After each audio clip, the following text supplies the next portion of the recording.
Alright guys, Garrett here again. Today we're going over our Chapter 33 Emission Control System review this week. We'll get right into it here.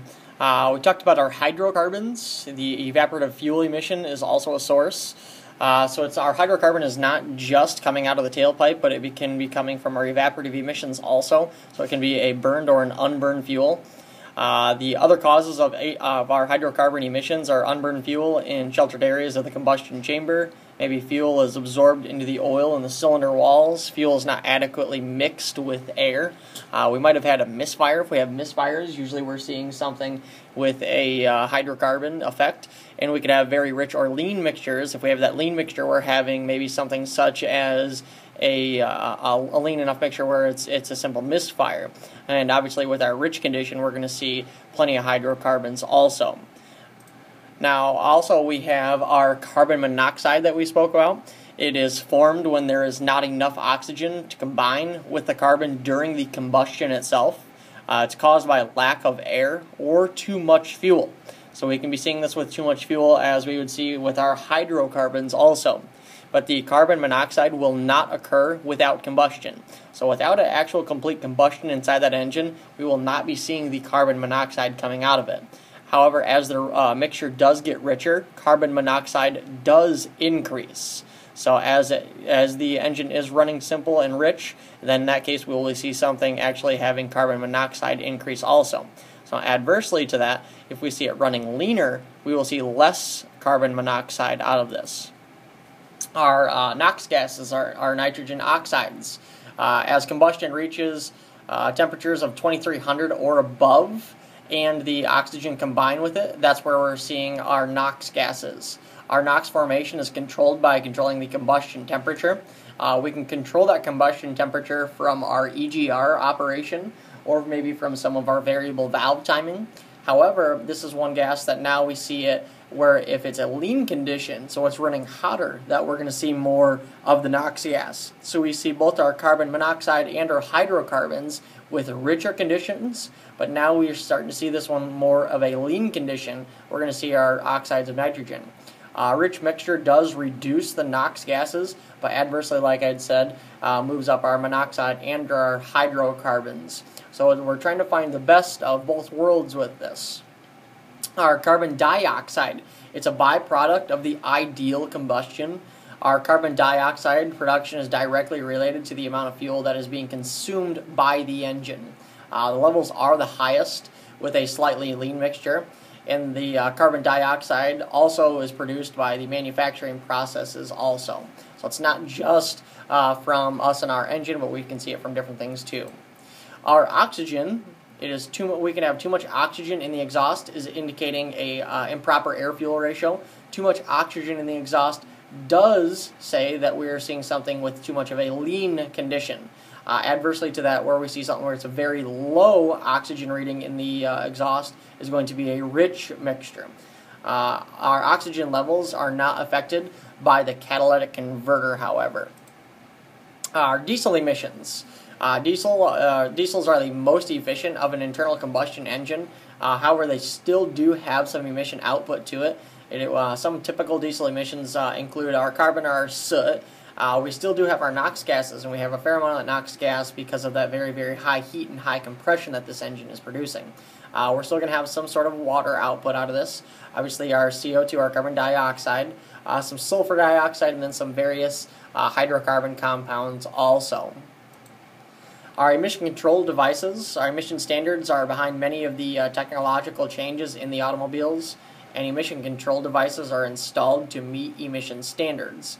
Now those emission standards we have talked about are such as maybe as simple as the OBD1 standard, or such as we deal with most commonly our OBD2 standards and regulated back by the EPA on such stuff like that.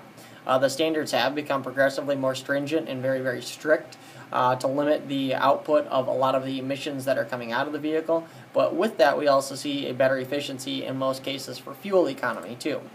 A little piece on the legislative history for that, but vehicles are built specifically for California, and we talked about that because you might have a vehicle that is a federal engine, or you might have one that is a California engine. So let's just say that we had a car that had a bad engine in it. I call the salvage yard and I try to get an engine for this.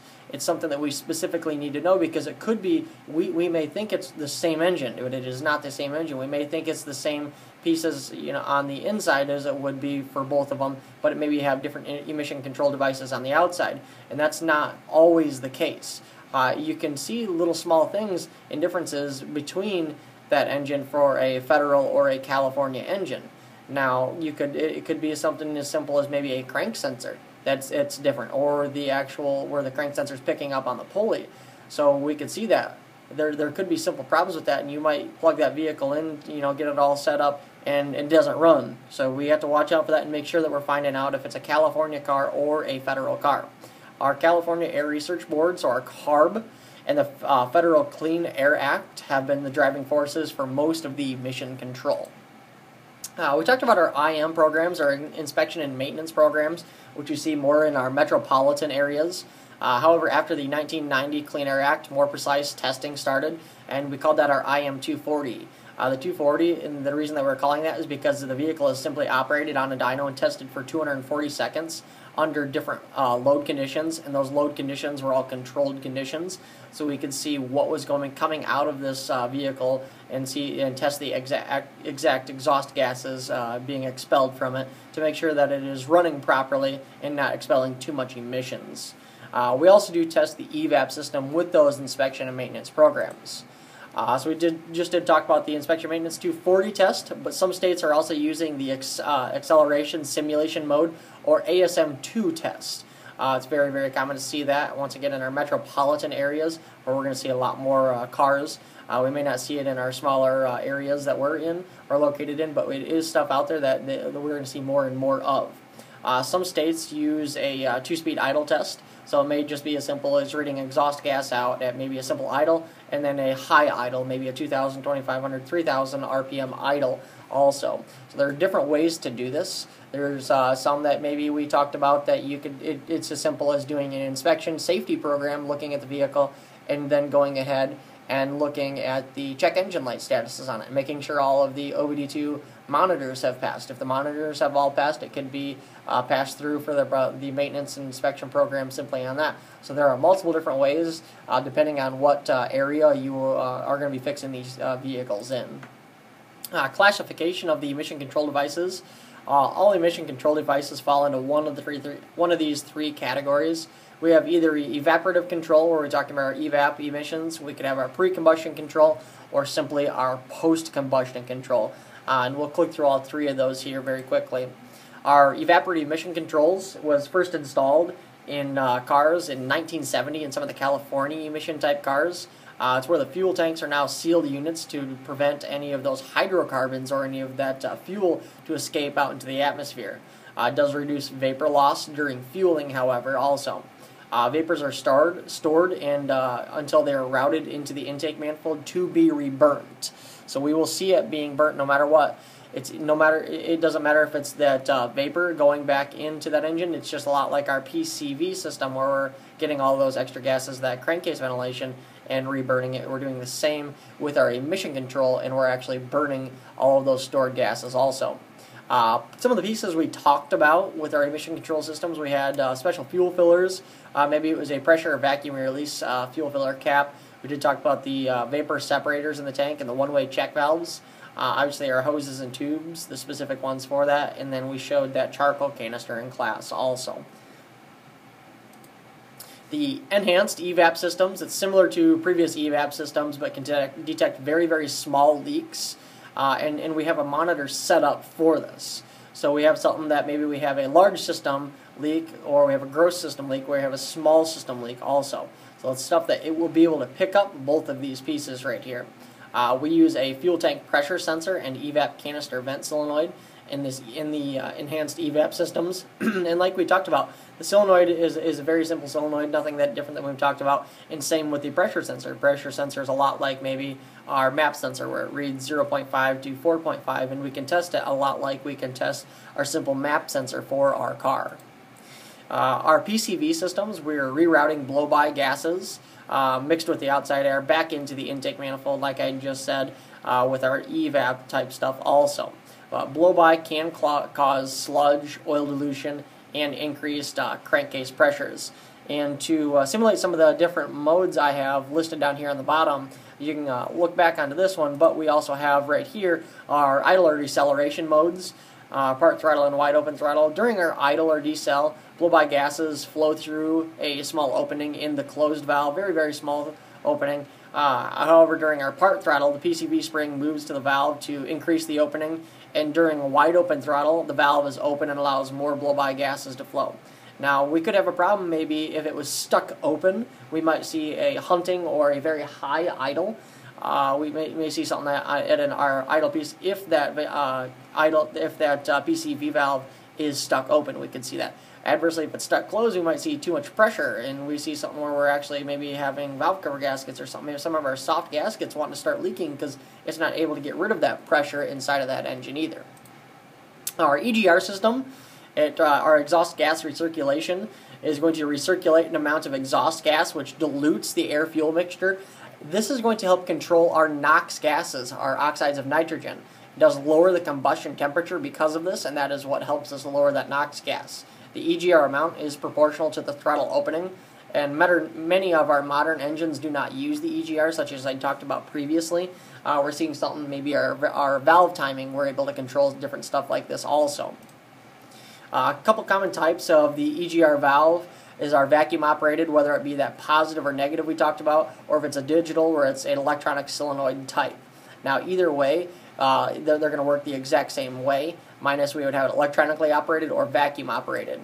Now simply looking at this, we can see maybe if it was something where we're talking positive or negative, depends if we're pulling pressure on one side up here or we're pulling it on the bottom.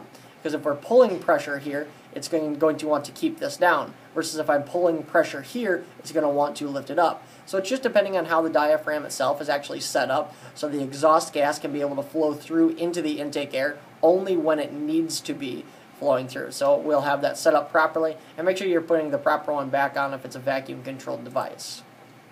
Our post-combustion systems, we talked about many of these previously, such as our air injection or our catalytic converters. So there's nothing a whole lot too new for you guys on this one right here. However, we talked about the 3 different gases that actually enter into the catalytic converter. So if we have our engine side and our tailpipe side, we have our specific 3 gases coming in, we have our specific 3 gases going out. And you guys should remember exactly what each 3 of those are. Our catalytic converter is one of the most important emission control devices that we've seen.